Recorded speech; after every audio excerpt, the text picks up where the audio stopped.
Yoga Sutra número 30. Los obstáculos.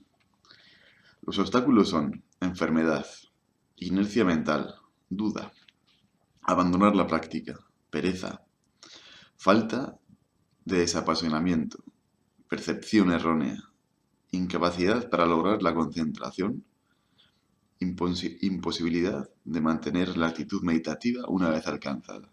Esos son los obstáculos para la práctica del yoga. En mi libro, Aprender a meditar, en el capítulo de obstáculos, en la meditación, utilicé este mismo sutra que acabo de leer ahora para indicar los obstáculos que hay en la práctica de la meditación, en la práctica del yoga y prácticamente en cualquier actividad que emprendamos. Esos son los obstáculos mayores. Bien, la enfermedad. La enfermedad física, pues, evidentemente es un gran obstáculo, algo que nos imposibilita, algo que nos lastra, que nos dificulta hacer una práctica y continuar. Vivekananda describe muy bien la enfermedad. Dice así: el cuerpo es el barco que nos transporta a la otra orilla del océano de la vida. Se ha de cuidar el cuerpo. La persona enfermiza o de salud quebrantada no puede o le puede costar mucho alcanzar el yoga. Entonces, si os fijáis, la mayoría de prácticas físicas del yoga, ya sean las asanas, el pranayama, la relajación, la alimentación, la higiene, tienen como finalidad esta, la de mantener el cuerpo sano para que la enfermedad no nos dificulte o no nos impida alcanzar el éxito en el yoga. Pero desde ese punto de vista de que el cuerpo es el barco y hay que cuidar al barco. Bien, entonces las personas que estén enfermas pues tendrán que hacer primero un trabajo de curación para estar lo más sanas posibles, y los que estén sanos pues tendrán que mantener ese estado, mantener la salud para esto. Bien, luego nos dice de la inercia mental, también llamada estupidez en algunos casos, o ese estado de embotamiento mental en el que la mente no rinde. Para hacer este trabajo de yoga la mente tiene que estar muy despierta, una mente activa, una mente alerta, una mente llena de conocimientos o con cierto apego o agrado hacia el conocimiento, y que el conocimiento es poder, el conocimiento nos da orientación. Y si la mente, si no hay interés, pues ¿dónde vamos a ir? Si no nos acompaña ese interés, ¿no? Entonces, lo dicho, si no tenemos interés en lo que hacemos o nuestra mente no es del todo muy fina, pues eso va a ser un gran obstáculo. La duda, la duda es otro obstáculo, la duda. Siempre vamos a dudar. Al final, la duda puede ser una excusa para abandonar la práctica. De decir, no creo en nada de esto. O igual al principio sí crees y luego te entra la duda y abandonas la práctica o cuestionas todo o incluso hablas mal del yoga o de todo esto y dices, bah, es que aquí me han engañado, me han tomado el pelo, esto es una estafa, esto es una mentira, esto no tiene base científica, esto empieza a atacar la duda. Entonces, la duda tiene el peligro de hacernos abandonar. Ese es el mayor peligro de la duda. Pero duda siempre va a haber un poco de duda, siempre. Nunca va a haber certezas absolutas a nivel intelectual. También están otros factores ahí, como puede ser la fe o la creencia, o ese tesón que no nos impide abandonar. Lo que decía, a ver, ¿qué digo en mi libro? Os lo he dicho, el peligro de la duda es hacernos abandonar la práctica. Más claro. Y abandonar la práctica, decíamos que era otro obstáculo. Para mí es uno de los mayores obstáculos, abandonar la práctica. Porque si abandonamos la práctica, dejamos de tener un hábito, ¿no? Si tenemos el hábito de hacer yoga, tenemos el hábito de meditar, tenemos el hábito de hacer un trabajo interior, y lo hacemos con constancia, se forma el hábito de hacerlo. Y una vez que tenemos el hábito, todo es mucho más fácil, muchísimo más fácil. También se forman samskaras en la mente, esos surcos neuronales que nos facilitan todo el trabajo. Entonces hay que tener un hábito, una rutina diaria o como mínimo semanal de práctica de yoga o de práctica de cualquier trabajo interior. Al final, aquí estamos hablando de yoga, pero estamos hablando de trabajo interior, que puede ser yoga o cualquier otro. Y si abandonamos la práctica, pues eso es el gran peligro de ir hacia atrás, de retroceso, de quedarnos sin hábito y sin esa velocidad o ese apoyo a favor. Entonces, es importante, insisto mucho en esto, tener un hábito, una rutina, no abandonar la práctica. Se puede reducir, pues, por ejemplo, igual encontramos un trabajo nuevo o cambia nuestra vida o cualquier circunstancia, igual podemos reducir un poco. O sea, antes hacíamos una hora, pues hacemos media o 10 minutos, pero nunca abandonarla del todo. Bien, la pereza. La pereza es otro obstáculo, evidentemente. La pereza, o también entraría aquí dentro la procrastinación, que es dejar para luego algo que podemos hacer ahora. Ya lo haré luego. O ahora no me apetece. Es que ahora no me apetece, ahora estoy a gusto aquí tumbado en el sofá. O ahora me apetece ver una película, o ahora me apetece hacer otra cosa, o qué pereza, qué pereza. Esto es habitual, ¿no? Os suena todo esto. O la procrastinación, que es el hábito de dejar para luego. Ahora no, ya lo haré luego. Todo esto, pues, es un obstáculo que nos impide alcanzar el éxito, en el yoga o en cualquier cosa. Entonces, ante el vicio de la pereza, está la virtud de la diligencia. Y para ello, eso, como decía antes, nos ayuda mucho la rutina y tener un hábito adquirido. A la misma hora, en el mismo sitio, una rutina. Y eso puede hacer que la pereza disminuya un poco.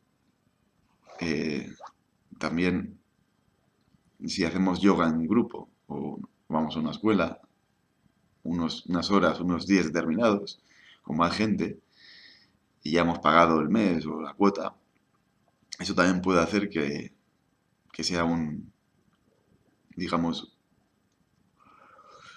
eso puede hacer que reduzca la pereza. Si hacemos yoga en casa, con nuestra autodisciplina, pues tenemos que ser más diligentes. Bien, la falta de desapasionamiento. Sí, hemos dicho que para alcanzar el éxito en el yoga o la meditación hace falta cierto desapasionamiento. Es decir, que las emociones estén calmadas. Un poco de paz. Antes de alcanzar la concentración hace falta que haya paz emocional. Porque si no, no pasamos de ese nivel. Es como si hubiera diferentes niveles. Y la meditación o el samadhi estaría arriba del todo y en la fase intermedia habría otros niveles. Uno de ellos sería alcanzar la paz de las emociones o el desapasionamiento. Porque si no, nuestra conciencia se va a quedar ahí anclada. Y si tenemos emociones turbulentas, las que sean, no vamos a pasar de ahí. Por eso es un gran obstáculo la falta de desapasionamiento a la hora de hacer la práctica, a la hora de meditar. Porque si no, la conciencia no avanza. Entonces, antes de nada, lo importante es aprender a generar paz interior. Un punto muy importante. Percepción errónea o falta de discernimiento o conocimiento incorrecto también es un obstáculo grande. O confusión mental, ya que podemos tomar lo no real por real o lo incorrecto por correcto. O podemos equivocarnos, o podemos cavar en el sentido equivocado, o creernos que hemos alcanzado algo que no hemos alcanzado. Igual tenemos, yo qué sé, una alucinación, o un brote psicótico, o una proyección mental fuerte, y pensamos que es la realidad, que es verdad, que es tal, y nos equivocamos totalmente. O hemos leído algo, o escuchado algo que es erróneo, porque el que lo ha escrito o el que lo ha dicho, que puede ser yo mismo también, estaba equivocado. Por eso no hay que creer nunca a nadie. Hay que escuchar a todo el mundo y no creer a nadie. Entonces, pues tenemos ideas equivocadas, conceptos equivocados, y construimos en base a eso toda nuestra práctica o todo nuestro avance. Entonces eso es conocimiento incorrecto, percepción errónea. Hay que ir muy alerta, muy, muy alerta. Y tener ese viveka, ese discernimiento siempre. Incapacidad para lograr la concentración. Otro paso. Antes decíamos que lo primero es conseguir la paz interior, porque si no, ahí nos quedamos. Y una vez alcanzada la paz, tenemos que alcanzar concentración. Que la mente esté centrada. Centrada, concentración, dharana. Hay gente que le cuesta muchísimo, bueno, gente, casi todos, ya que controlar la mente es dificultoso, pero puede ser un gran obstáculo el no conseguir una concentración adecuada y quedarnos ahí estancados, o desesperarnos, o desalentarnos y decir, yo no puedo con la concentración, llevo ya tiempo con esto, llevo ya años y no consigo concentrarme, abandono. Hay que seguir ahí, intentar alcanzar la concentración. Y por último, la imposibilidad de mantener la meditación una vez alcanzada. Es decir, hasta ahora hemos hablado de todo el proceso, desde abajo hasta arriba, para alcanzar la meditación. Pero cuando se alcanza la meditación, no hemos llegado a la meta todavía. Igual todo ese proceso nos lleva años y años y años.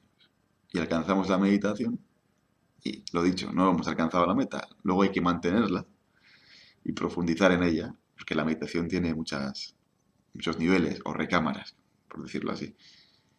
Entonces, fijaos, podemos llegar ahí después de años y luego ser incapaces de mantenernos ahí. Y puede ser otro obstáculo. Bien, entonces Patanjali pues enumera esos obstáculos, que son unos obstáculos bastante universales, bastante de sentido común. O sea, no tiene mucho misterio. No hay mucho misterio. Otros lo describen con alguna palabra diferente, pero más o menos igual. Aquí Vivekananda dice que al final los obstáculos nos llevan al fracaso. Y fracaso lo define así.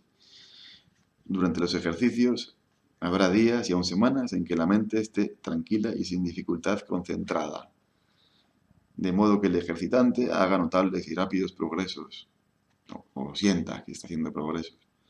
Pero un día se detiene de pronto el adelanto y queda encallado. Perseverad. Todo progreso procede por estos ascensos y descensos. Es decir, el éxito consiste en superar obstáculos y fracasos. El éxito no es una línea recta, una ascensión recta. El camino está plagado de picos, de valles, de obstáculos. Y el éxito es precisamente haberse enfrentado a esos obstáculos y haberlos superado. Y eso es importante. Pensamiento positivo. ¿Sí? No dejarnos amedrentar o ceder ante los obstáculos. Siempre va a haber obstáculos. Siempre va a haber fracasos. Siempre, en todos los sentidos. En todos. Siempre. En el yoga, en lo laboral, en lo sentimental, en la vida en general. Siempre va a haber fracasos. Pero el éxito está en superar esos fracasos. Enfrentarnos a ellos, aprender de ellos y superarlos. Como le dijeron una vez a Edison, a Thomas Edison, gran inventor, que antes de inventar su bombilla buena, la definitiva, había fracasado 100 veces. Había hecho 100 intentos fallidos de bombillas que no funcionaban. Y una vez le dijeron, ¿en qué se siente al haber fracasado 100 veces? Y dijo, yo no he fracasado 100 veces. Dijo, he aprendido 100 formas de cómo no hacer una bombilla. Es decir, es ese pensamiento positivo. Entonces, si conseguimos tener esa actitud mental positiva y tener la mente bastante aguda, afilada, podremos enfrentarnos a estos obstáculos. ¿Sí? Y lo dicho, enfermedad, embotamiento mental o falta de tono mental, pereza, duda, falta de concentración, falta de paz, falta de constancia o de disciplina, obstáculos muy comunes. Bien, pues vamos con el siguiente sutra. El sutra número 31. Aflicción, angustia, temblor del cuerpo, respiración irregular resultan de la intermitente concentración. Voy a leer otra versión. A veces hay que leer varias versiones para tener más claridad. Angustia, depresión, nerviosismo y respiración irregular son todos síntomas de dispersión mental. Fijaos, este texto tiene más de 2000 años y ya nos está hablando de angustia, depresión, nerviosismo, etc. Tan común en nuestros días, ¿no? Que parece que el estrés es algo nuevo, pero no, fijaos. El gran psicólogo Patanjali ya lo describe hace más de 2000 años. Bien, y todo dice que estos síntomas estos síntomas son causa de dispersión mental. ¿Sí? Entonces, un gran remedio para estos obstáculos o enfermedades psicosomáticas, en vez del pastellazo, que también podría ser en un momento agudo, puntual, necesario, son técnicas de concentración o unificación de la mente. Si conseguimos que nuestra mente no esté dispersa, esté centrada, y con una respiración regular, pues conseguimos reducir o controlar esos estados de angustia, depresión y nerviosismo. Fruto de la respiración irregular y de la dispersión mental. Fijaos. O sea, cuando se dice de la importancia de la respiración, de la relajación del pensamiento positivo, de la concentración, es como el remedio o la solución a esos estados psicológicos tan habituales. Angustia, depresión, estrés, nerviosismo. Regular la respiración y mantener la mente. Al regular la respiración estamos equilibrando el sistema nervioso del cuerpo, el sistema nervioso central, autónomo. Equilibramos el sistema parasimpático y el simpático. Movemos el diafragma. Liberamos ciertas hormonas de bienestar como endorfinas. Y alcanzamos cierto estado de paz interior. ¿Sí? Y si mantenemos la mente centrada en lo que hacemos, concentración, eso nos lleva a un estado de bienestar, de paz, y es el remedio natural a esos estados antes citados. A ver, si hay un estado de ansiedad, de angustia, de estrés muy agudo, muy agudo, de depresión, pues uno puede ir al médico y dejarse aconsejar, o incluso llegar a tomar algún fármaco químico en momentos agudos. Pero, si no es tan agudo, ya llevamos un tiempo, podemos atrevernos o intentar con la respiración regular. Y la concentración, ver si realmente tienen efecto. Entonces, fijaos, esto que parece tan nuevo, ya lleva bastantes centurias o siglos o milenios incluso. Bien, sutra número 32. Para remediar estas perturbaciones debe practicarse la concentración sobre un asunto. Viene a reforzar lo que hemos dicho antes. Para remediar estas perturbaciones de la mente, esos estados psicosomáticos, que no son enfermedades bien físicas, pero que están a la orden del día, pues lo he dicho, angustia, depresión, ansiedad, estrés. Debe practicarse la concentración sobre un asunto.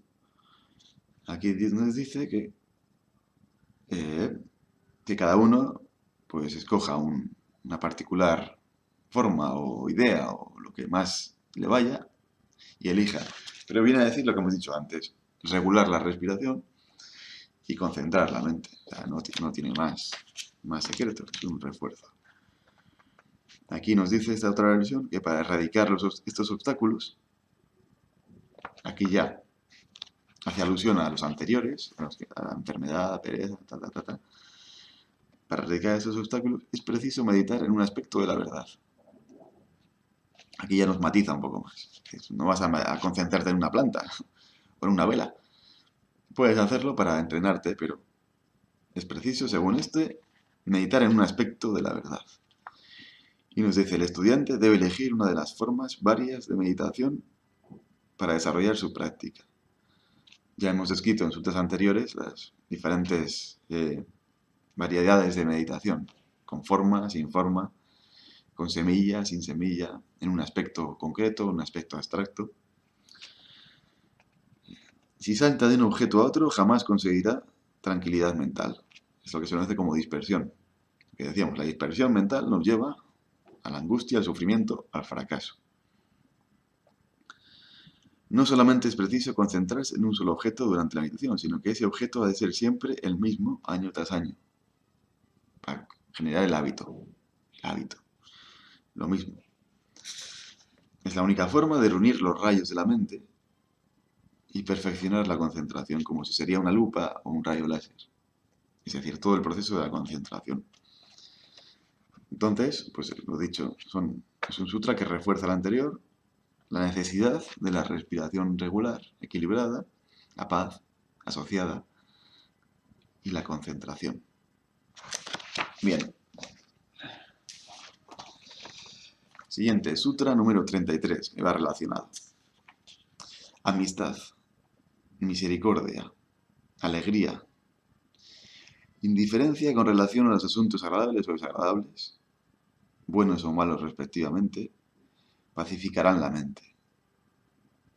Aquí nos da otro remedio para los obstáculos o para clarificar la mente o para alcanzar el éxito. Si os fijáis, la clave está en el pensamiento positivo y las buenas emociones, o mejor dicho, el amor. Nos dice, la mente se clarifica mediante el cultivo de la amistad, es decir, emociones nobles y acciones nobles. La amistad es algo que sale del corazón, que hay que cultivar como podamos. La amabilidad también es otra forma sublimada o purificada de emociones, es decir, una emoción positiva. Se habla mucho de pensamientos positivos hoy en día, ¿sí? Pensamiento positivo, pensamiento positivo.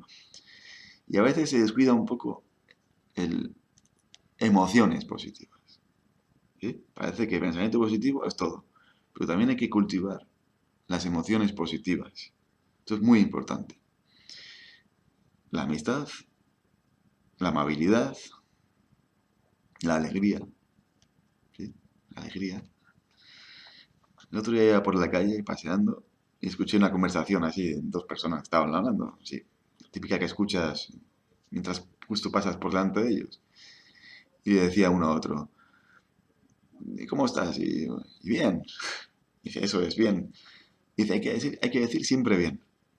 Dice, porque al decir siempre bien, alegras a tus amigos y a tus enemigos les jode mogollón. Bueno, ya veis. O sea, es la alegría, cultivarla, expresarla, y aunque tengamos momentos de igual no estar alegres, por lo que sea, por lo menos expresarlo, decirlo, ¿qué tal estás? Bien, bien, estoy bien, todo bien. Un maestro mío decía, regla número 1, decir que estás siempre bien. Y regla número 2, si no es así, aplicar la regla número 1. Es decir, al final, siempre tratar de expresar esa cara. La vida tiene como una moneda, dos caras, siempre. Y tú puedes elegir qué cara muestras delante del mundo. Una cara alegre, positiva, o una cara negativa, triste, apática, pesimista. Y dices, pero o sea, tampoco hay que fingir. Si estás triste y deprimido, no hay que fingir. Y yo no, cierto, igual no hay que hacer un gran papel. Pero por lo menos, si expresas tu voluntad o dices, bueno, podría estar mejor. O bueno, he estado peor. Ya estás como diciendo, como poniendo en la balanza más peso en el lado de la alegría, de las emociones positivas. Entonces, siempre hay que tratar de generar, de desarrollar y de expresar esas emociones positivas, esa alegría. Con la práctica surge una alegría innata, una alegría genuina. No estamos fingiendo. No digo que estoy alegre y estoy triste, digo que estoy alegre y lo estoy. Lo transmito, aunque no lo diga. Simplemente mi presencia transmite esa alegría, ese bienestar, esa paz, esas emociones positivas, saludables. Y la indiferencia hacia la felicidad, el vicio y la virtud. Aquí indiferencia, eso hay que traducirlo bien. Aquí hay un dicho que dice que cuando uno no está en paz, cuando estamos en paz, estamos con alegría interior y felices, no nos influye los aspectos externos. No nos influye el éxito ni el fracaso, no nos influye las malas noticias ni las buenas. Eso se dice que es cuando estamos en un estado muy, muy interno de paz interior. A ver, en la mayoría de mortales sí que nos influye las malas noticias, sí que nos influye el éxito o el fracaso, evidentemente, porque somos humanos. Pero cuando tenemos trabajado un aspecto interior y alcanzamos y cogemos la fuente de nuestra alegría, de nuestra felicidad dentro, cada vez nos influye menos lo exterior. A esto se refiere más o menos. Cada vez dependemos menos de lo exterior para sentirnos bien, sentirnos felices, sentirnos en paz con nosotros mismos. Esa es la clave. Al principio no. Al principio, la gran mayoría de personas, la felicidad depende de lo de fuera. Si tengo buenas noticias o me pasan cosas buenas de fuera, pues soy feliz, estoy bien, estoy alegre, estoy en paz. Pero a medida que vamos haciendo un trabajo interior, esto se va revirtiendo. Ya no dependo tanto de lo de fuera, sino que dependo más de mí para estar feliz y alegre. Pues esto quiere decir básicamente este sutra. Entonces, fijaos lo que he dicho.